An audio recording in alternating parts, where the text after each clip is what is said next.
사도신경으로 우리들의 신앙을 고백하겠습니다. 전능하사 천지를 만드신 하나님 아버지를 내가 믿사오며 그 외아들 우리 주 예수 그리스도를 믿사오니 이는 성령으로 잉태하사 동정녀 마리아에게 나시고 본디오 빌라도에게 고난을 받으사 십자가에 못 박혀 죽으시고 장사한 지 사흘 만에 죽은 자 가운데서 다시 살아나시며 하늘에 오르사 전능하신 하나님 우편에 앉아 계시다가 저리로서 산 자와 죽은 자를 심판하러 오시리라. 성령을 믿사오며 거룩한 공회와 성도가 서로 교통하는 것과 죄를 사하여 주시는 것과 몸이 다시 사는 것과 영원히 사는 것을 믿사옵나이다.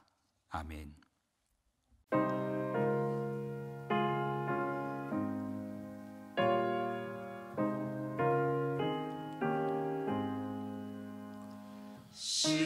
십자가를 질 수 있나 주가 물어보실 때 죽기까지 따르오니 성도 대답하였다. 우리 심령 주의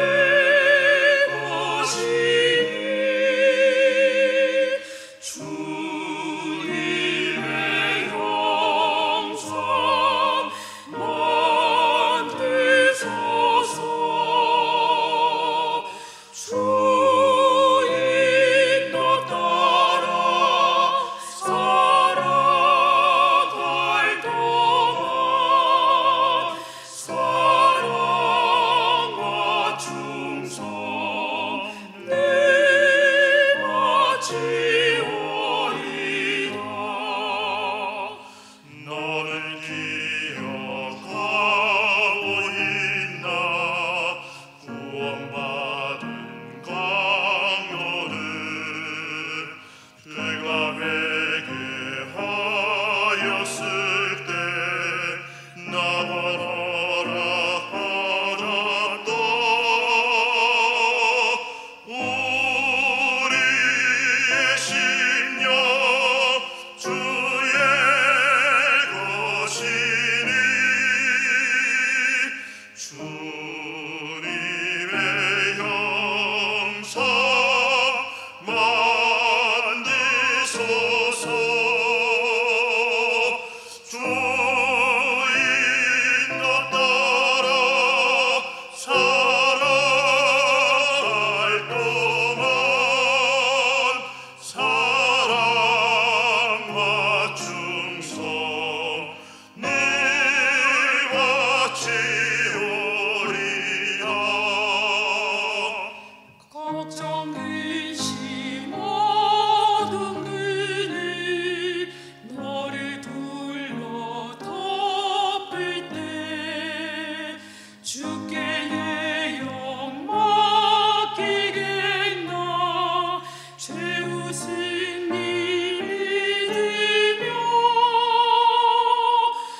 시간 우리에게 주신 하나님의 말씀 출애굽기 4장 1절로 17절 말씀입니다.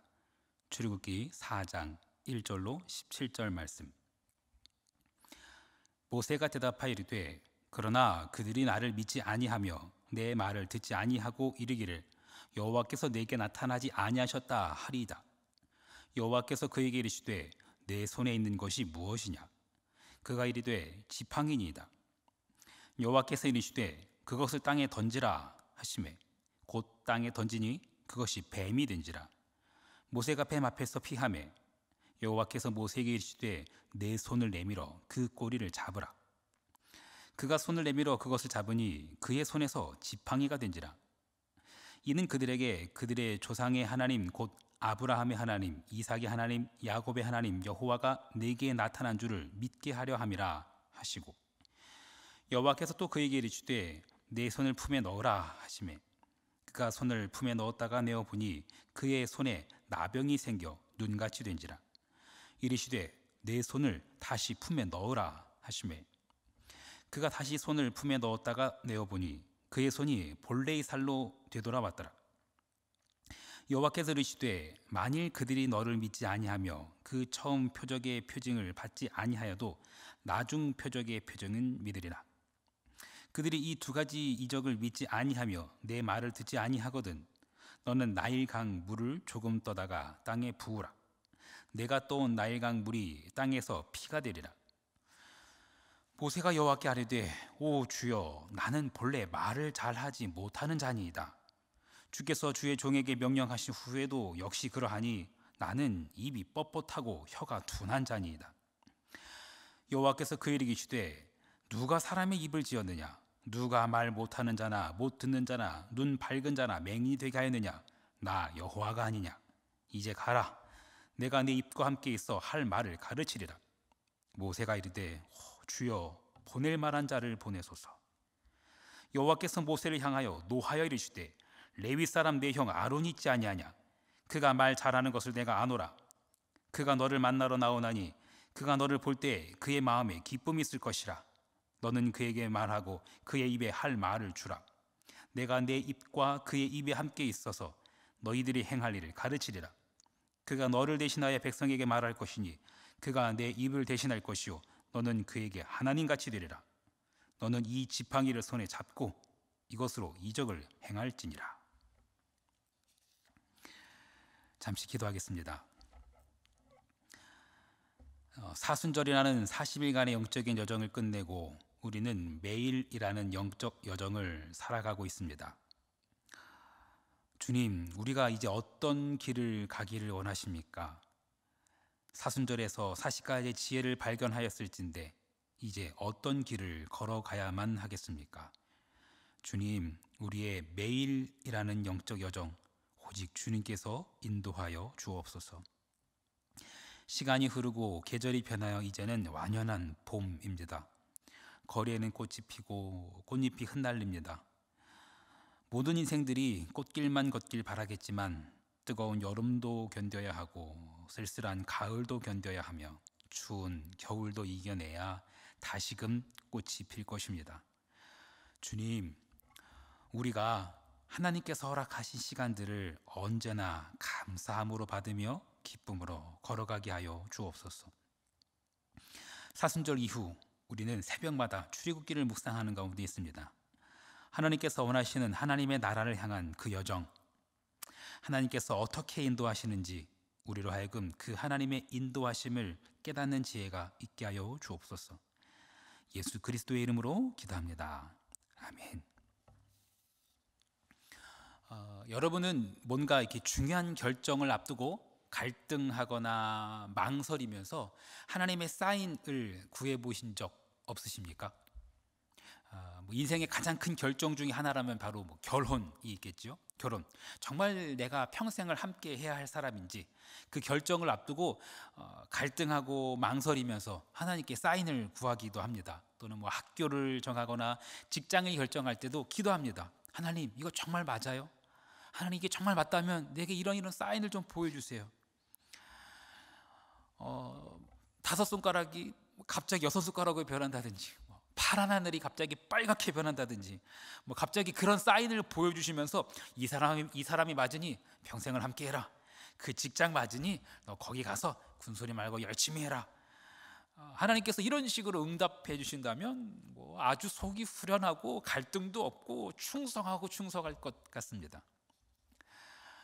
오늘 우리가 읽은 성경에서는요, 하나님께서 모세를 이집트로 보내시면서 세 가지 이적을 보여주십니다. 사인을 보여주십니다.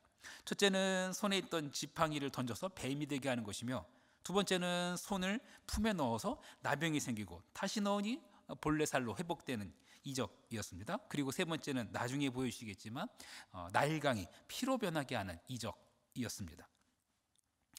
하나님께서 불타는 그 떨기나무 가운데 나타나셔서 말씀하셨습니다. 하나님의 살아계심과 지금 모세가 있는 그곳에 계심이 너무 분명해요. 그리고 하나님께서는 세 가지 이적을 보이시면서 내가 너와 함께할 터이니 너는 이집트로 가서 내 백성을 데리고 오라 라고 말씀하십니다. 자, 이제 어떻습니까? 이보다 분명한 사인들이 있겠어요? 눈으로 봤어요? 체험했어요? 손으로 막 느꼈어요? 갈등하거나 망설일 필요가 없지 않습니까? 그런데 모세는 갈등조차 하지 않고 아예 거절합니다. 절대 못 가겠다고 합니다. 중요한 것은요, 사인이 얼마나 분명한가가 아니라 그 사인에 담긴 하나님의 계획과 하나님의 마음, 그걸 읽는 거예요. 그리고 그 하나님의 계획을 깨닫고 그 하나님 아버지의 마음이 내 마음이 되는 것입니다. 그게 기도의 본질이기도 하죠. 이적은 단순한 기적이 아니라 뭔가를 보여주시고 싶으신 이정표 같은 그런 의미입니다. 그래서 영어로도 이것을 사인으로 번역했습니다. 하나님께서 이 세 가지 이적, 뱀으로 변한 지팡이, 나병이 생긴 손, 그리고 피로 변하는 나일강, 이 세 가지 이적을 통해서, 이 세 가지 사인을 통해서 무엇을 보여주고 싶으셨던 것일까요? 첫 번째 이적, 그것은 뱀에 관한 것입니다. 출애굽기 4장 2절로 4절 말씀 다시 한번 제가 읽겠습니다. 여호와께서 그에게 이르시되 내 손에 있는 것이 무엇이냐? 그가 이르되 지팡이니이다. 여호와께서 이르시되 그것을 땅에 던지라 하시매 곧 땅에 던지니 그것이 뱀이 된지라. 모세가 뱀 앞에서 피하매 여호와께서 모세에게 이르시되 내 손을 내밀어 그 꼬리를 잡으라. 그가 손을 내밀어 그것을 잡으니 그의 손에서 지팡이가 된지라. 80세인 모세가 늘 의지하고 다녔던 지팡이, 항상 자기 수족처럼 여기며 곁에 두고 있던 바로 그 지팡이인데 하나님께서 그걸 던지라고 하십니다. 기억하십니까? 바로가 이스라엘 백성들이 아들을 낳으면 나일강에 던지고 딸이면 살리라고 했지요. 원어로도 같은 단어입니다. 던지라는 겁니다. 별로 기분 좋지 않은 단어죠. 그렇게 아이들이 던져졌고 모세도 역시 갈대 상자에 담겨져서 나일강에 던져졌습니다. 하지만 바로의 딸에 의해서 건져졌고요, 모세라는 이름이 붙여집니다. 모세라는 이름의 뜻 자체가 건져내다라는 뜻이죠. 모세에게 있어서 던져짐, 건져짐, 그것은 참으로 사뭇 다르게 들려지는 단어입니다. 하나님께서는 지금 모세가 그렇게 수족처럼 여겼던 그 지팡이를 던지라고 하십니다. 지팡이는요, 고대 근동에서 권위의 상징이기도 했습니다. 그래서 상황에 따라서는 홀 또는 규, 그런 의미로도 쓰입니다. 그 지팡이를 던지라고 하십니다. 모세는 그 말씀에 순종해서 지팡이를 던집니다. 그런데 던지라고 해놓고서는 그 지팡이가 뱀으로 변합니다. 뱀. 여러분 뱀 좋아하십니까? 뭐 호불호가 사람마다 다를 수 있겠지만 저는 동물 너무너무 좋아하는데 뱀은 좀 왠지 섬뜩합니다. 어떤 이들은 뭐 뱀을 애완용으로 기르기도 하죠. 그런가 하면 어떤 이들은 몸보신용으로도 쓰이기도 합니다. 성경에서는 뱀이 제일 처음 등장한 것이 에덴 동산이죠. 뱀이 하와를 꼬시는 장면입니다. 사탄이 뱀의 모습으로 등장한 거지요. 그리고 그 뱀에 대해서 성경은 이렇게 이야기합니다. 여호와께서 지으신 들짐승 중에 가장 간교하니라. 간교하다. 이 간교하다라고 번역된 히브리어가 아룸인데요. 그 아룸이란 단어를 잠언에서는요, 똑같은 단어를 슬기롭다 이렇게도 표현합니다. 뱀에 대한 이미지, 일반적으로 뭐 교활하고 간교한 뭐 이런 이미지가 좀 지배적이긴 합니다만 지혜롭고 슬기롭고 꾀감하는 이미지도 있습니다. 예수님께서도 그렇게 말씀하셨죠. 뱀처럼 지혜롭고 비둘기처럼 순결하여라. 네, 오늘 본문에서 뱀은 어떤 의미로 등장하는 것일까요? 참고로 이번 설교를 준비하면서요, 평소보다 더 많은 주석, 그 여러 설교들을 많이 참고하려 했습니다. 정말 다양한 해석이 있고요, 다양한 설교가 있더라고요. 어느 하나만 딱 맞다라고 말할 수는 없습니다. 제가 앞으로 설명드릴 이 말씀도 이것만 맞다고는 할 수 없다라는 것을 미리 좀 말씀을 드립니다. 이집트, 하나님께서 지금 모세를 이집트로 보내시려고 하십니다. 그 이집트에서는 뱀이 어떤 상징으로 여겨졌을까요? 이집트의 왕 파라오라고 하지요. 가장 잘 알려진 투탕카멘의 그 황금 마스크에 있습니다. 그 이마에 장식된 것이 다름이 아닌 뱀입니다. 정식 명칭은 우라에우스라고 합니다. 우라에우스는 일어선 코브라라는 뜻입니다. 그 코브라 모양의 장식, 그건요, 고대 이집트에서 왕권, 통치권, 신성 등을 상징합니다. 고대 이집트에서 뱀은 바로 이런 이미지였었습니다. 태어나서부터 40년간 이집트에서 바로의 딸에 의해서 길러진 모세, 그 모세에게는요, 그 뱀에 대한 이미지가 완벽히 각인되어 있었을 것입니다.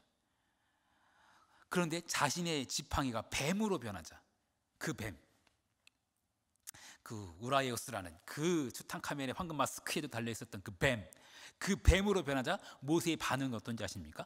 도망치는 것이었습니다.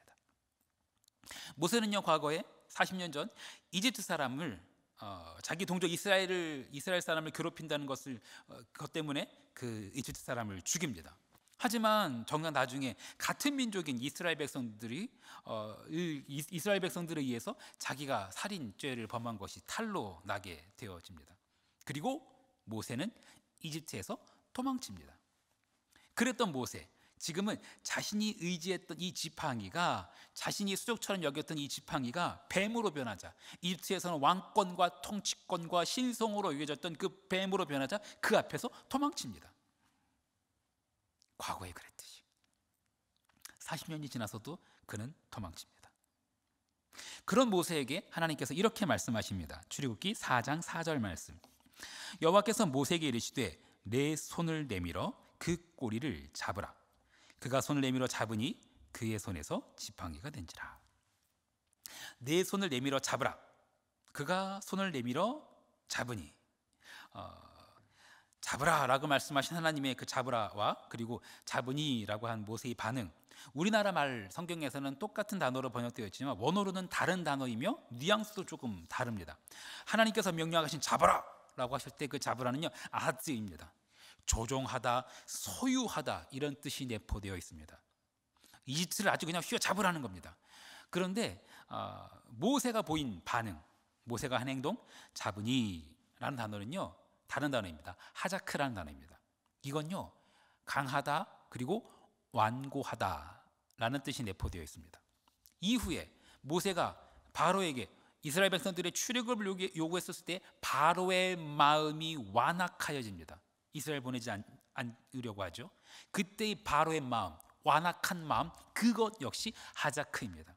하나님께서 모세가 수조처럼 의지했던 그 지팡이를 변하게 하시고 권위의 상징이기도 한 그 지팡이, 홀이나 또는 규로 여겨졌던 그 지팡이를 던지게 하시고는 그 지팡이가 변하여 뱀이 되게 하셨습니다. 그리고 그 뱀의 꼬리를 잡으라고 하십니다. 그 뱀을, 이집트에서는 왕권과 통치권과 신성으로 여겨졌던 그 뱀을 잡으라고 하십니다. 취하라고 하십니다. 하지만 파라오의 마음, 완악해진 것, 잡으라고 하셨지만 그 바로의 마음이 결국 완악해질 것을 보여주신 것이기도 합니다. 뱀에 이어서 두 번째 표적은 손에 관한 것입니다. 출애굽기 4장 6절로 8절 말씀을 읽겠습니다. 여호와께서 또 그에게 이르시되 내 손을 품에 넣으라 하시매 그가 손을 품에 넣었다가 내어보니 그의 손에 나병이 생겨 눈같이 된지라. 이르시되 내 손을 다시 품에 넣으라 하시매 그가 다시 손을 품에 넣었다가 내어보니 그의 손이 본래의 살로 되돌아왔더라. 여호와께서 이르시되 만일 그들이 너를 믿지 아니하며 그 처음 표적의 표징을 받지 아니하여도 나중 표적의 표징은 믿으리라. 네, 손에 있던 지팡이를 던지라 하시고 다시 손을 내밀어 뱀의 꼬리를 잡으라고 말씀하신 이후 두 번째 이적에서는요, 손을 품에 넣으라고 하십니다. 그런데 넣었다가 꺼내보니 손에 나병이 생겼습니다. 여러분, 성경에서 나병이라 함은 부정함과 저주 그 자체입니다. 참고로 한센병이라고도 하지요. 한센병이라고 하던 이 나병은 사실은 성경에서 악성 곰팡이를 말합니다. 모세의 손에 순식간에 나병이 생겼습니다. 사실 40년간 광야 생활을 했던 모세의 손은 분명히 검게 그을려 있었을 터인데 나병이 얼마나 심하게 생겼는지 검게 그을린 그 모세의 손이 허옇게 된 겁니다. 곰팡이가 잔뜩 낀 겁니다. 끔찍하죠. 기가 막혀 말이 나오질 않을 지경입니다. 그런데 어떻게 합니까? 내 손이지만 차마 이거 내 손이라고 생각하고 싶지도 않았을 것 같습니다. 그런데 그렇게 악성 곰팡이에 가득 핀 이 손을 다시 품에 넣으라고 하십니다. 여러분, 나병이라고 하니까 별로 실감이 안 나시죠? 좀 외람됩니다만 똥이라고 해보겠습니다. 똥.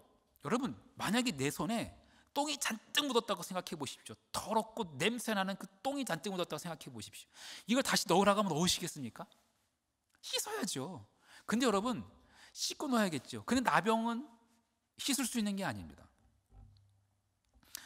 나병에 걸린 손, 이걸 다시 품에 넣으라니 말도 안 됩니다. 차라리 그 손을 잘라버리고 싶었을지도 모르겠습니다. 하지만 어떻게 해요? 내 손인 걸 자를 수가 없지요. 내 지체 아닙니까? 내 몸 아닙니까? 모세는 그렇게 나병이 심하게 생긴 그 손을 도로 자기 품에 넣습니다. 그런데 그렇게 하나님의 말씀에 순종하여 그 손을 품에 넣었다가 내어보니 본래 살로 돌아왔습니다. 여러분, 손은요, 내 몸의 지체입니다. 손에 나병이 생겼다고 해서 잘라버릴 수 없는 노릇입니다. 어떻게든지 고쳐야지요. 다시 품에 넣어야 됩니다. 내가 품었던 손에 나병이 생기더라도 다시 품어야 합니다. 모세는 과거에 이스라엘을 품었었습니다. 하지만 모세를 살인자로 몰아내었고 그는 그 살인죄를 피해서 광야에 숨어 지내고 있습니다. 다시 이스라엘을 품으면 어떻게 할까요? 다시 모세를 향해 돌을 던질 수도 있습니다. 백성들의 마음은 정말이지 나병에 걸린 것 같습니다. 하지만 하나님께서는 다시 품으라고 하십니다. 나병에 걸린 손을 품에 품듯이 다시 그 백성을 품으라고 하십니다. 훗날 모세의 누이와 형인 미리암과 아론이 모세를 비방하는 사건이 발생했을 때 여호와께서 모세야만 말씀하시느냐? 우리와도 말씀하시지 않냐시냐? 하면서 반항했던 그때 미리암에게 나병이 걸립니다. 그때 그 모습을 보고 모세가 잘됐다고 마땅히 벌 받았다고 이렇게 비방하거나 손가락질하지 않습니다. 자신을 비방하고 하나님께서 부여하신 그 리더십에 도전했던 그 미리암을 위해서 간절히 부르짖습니다. 하나님께서 민망히 여기실 만큼 간절히 부르짖습니다. 하나님께서 모세의 부르짖음 때문에 7일 만에 미리암을 회복시켜 주십니다. 미우나 고우나 내 지체입니다. 다시 품어야 합니다. 다시 품을 때 회복이 일어납니다. 이 모습이 진정한 리더의 모습 아닐까 싶습니다. 리더가 그렇게 다시 지체를 품는 모습을 볼 때, 다시 품음으로 회복이 일어나는 모습을 볼 때, 그때 비로소 백성들이 모세를 믿게 될 것입니다. 모세는 자기가 말재주가 없다며 하나님의 부르심을 거절하려 했습니다. 하지만 리더십의 본질은 말재주도 아니고 탁월함도 아닙니다. 하나님께서 보여주고 싶으신 리더십의 본질은 포용이며 사랑입니다. 마지막 이적은 물에 관한 것입니다. 첫째는 뱀, 둘째는 손, 그리고 세 번째 이적은 물에 관한 것입니다. 뱀의 꼬리를 잡으라고 하시고 나병에 걸린 손을 다시 품에 넣으라고 하신 하나님은 나일강 물을 떠다가 땅에 부으라고 하십니다. 물이 변화 피가 될 것이라고 하셨죠. 하나님께서 이스라엘 백성들을 출애굽시키시고자 준비하셨던 10가지 재앙 중 첫 번째 재앙입니다. 잘 알고 계시듯 그 10가지 재앙은 이집트가 의지했던 신들을 하나씩 하나씩 무너뜨린 영적인 전쟁이기도 합니다. 이 10가지 재앙들에 담긴 세부적인 의미들은 앞으로 펼쳐질 이야기들에서 자세히 살펴볼 터이니 이 부분을 생략하겠습니다. 이런 세 가지 이적에도 불구하고 모세는 하나님과 실랑이를 합니다.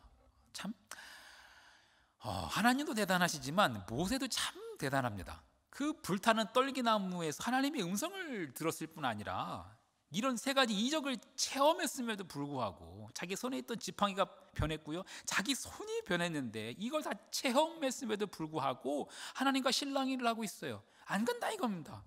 정말 모세도 완고집입니다. 보낼 만한 사람 보내라는 거예요. 끝까지 하나님 명령을 거절합니다. 그러나 모세에게 하나님께서는 아론을 붙여주십니다. 그리고 오늘 우리가 읽은 본문 하나님과 모세의 대화, 그 끝은 이렇게 끝이 납니다.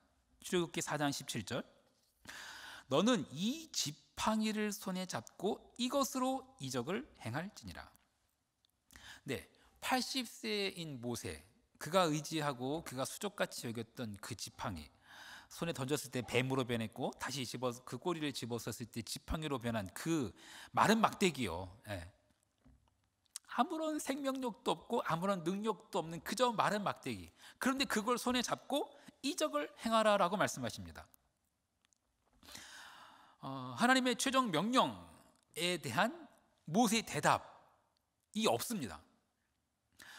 이 다음 본문에 등장하지만 모세가 결국은 이집트로 갑니다. 이집트로 가요. 그런데 이집트로 가기 전, 그리고 하나님께서 이 명령, 이적을 행할지니라 라고 말씀하신 그 명령, 이 사이에 아무런 기록이 없습니다. 모세가 대꾸하지도 않아요. 모세가 비록 말은 없지만 아마도 지금까지 자기가 본, 자기가 체험한 이 기적들, 이 이적들을 곰곰이 생각했을 것입니다. 그 지팡이, 그거 손에 붙잡고는 여러 생각을 했을 겁니다. 뱀으로 변했던 그 지팡이, 내 나병에 걸렸던 이 손, 다시 품었던, 다시 회복되었던 이 손, 참 생각했을 것 같습니다. 그리고 이 후 본문입니다만 모세는 결국 출애굽을 결정합니다. 그래서 애굽으로 돌아가기로 결정합니다. 그 장면에 대해서 성경은 이렇게 기록합니다. 모세가 그의 아내와 아들들을 나귀에 태우고 애굽으로 돌아가는데 모세가 하나님의 지팡이를 손에 잡았더라. 여러분, 모세의 손에 들렸던 마른 막대기, 뱀으로 변했던 막대기, 꼬리를 잡았을 때 다시 지팡이로 변했던 바로 그 마른 막대기는 하나님의 지팡이가 됩니다. 하나님의 규가 됩니다.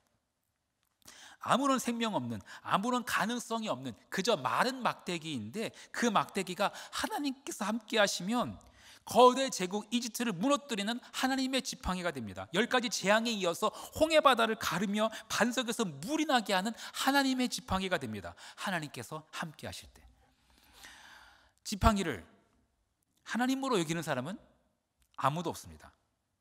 그 지팡이에 하나님께서 함께 하심을 믿는 것이지 그 지팡이가 하나님이라고 여기는 사람은 아무도 없을 것입니다. 하나님께서 이 부분을 정확히 말씀하십니다. 지팡이가 변화해 뱀이 되고 뱀의 꼬리를 잡았을 때 다시 그 지팡이가 되었을 때 하나님께서 이렇게 말씀하셨습니다. 다시 한번 읽어볼까요? 출애굽기 4장 5절 말씀, 이는 그들에게 그들의 조상의 하나님 곧 아브라함의 하나님, 이삭의 하나님, 야곱의 하나님 여호와가 내게 나타난 줄을 믿게 하려 함이라 하시고, 지팡이를 가지고 이적을 행하라 라고 하신 것은 역설적으로도 그 지팡이는 아무런 능력이 없음을 보여주시고자 합니다. 능력은 오직 하나님께만 있습니다. 모세가 마른 막대기 같은 존재입니다. 모세야말로 마른 막대기 같은 존재예요. 할 수 있는 것이 아무것도 없어요. 모세가 할 수 있는 것이라고는 그거 꼬리 잡는 것밖에 없어요. 모세가 할 수 있는 것이라고는요, 손을 품에 넣었다가 빼는 것밖에 없어요. 모세가 할 수 있는 것이라고는요, 나병에 걸린 손인데 그걸 다시 품는 것, 그것밖에 없어요. 목이 곧고 완악한 백성, 정말 그 마음에 나병이 걸린 것 같은 그 백성을 다시 품는 것, 모세가 할 수 있는 건 그것밖에 없어요. 모세가 할 수 있는 건요, 물이 변하여 피가 되게 하는 것밖에 없어요.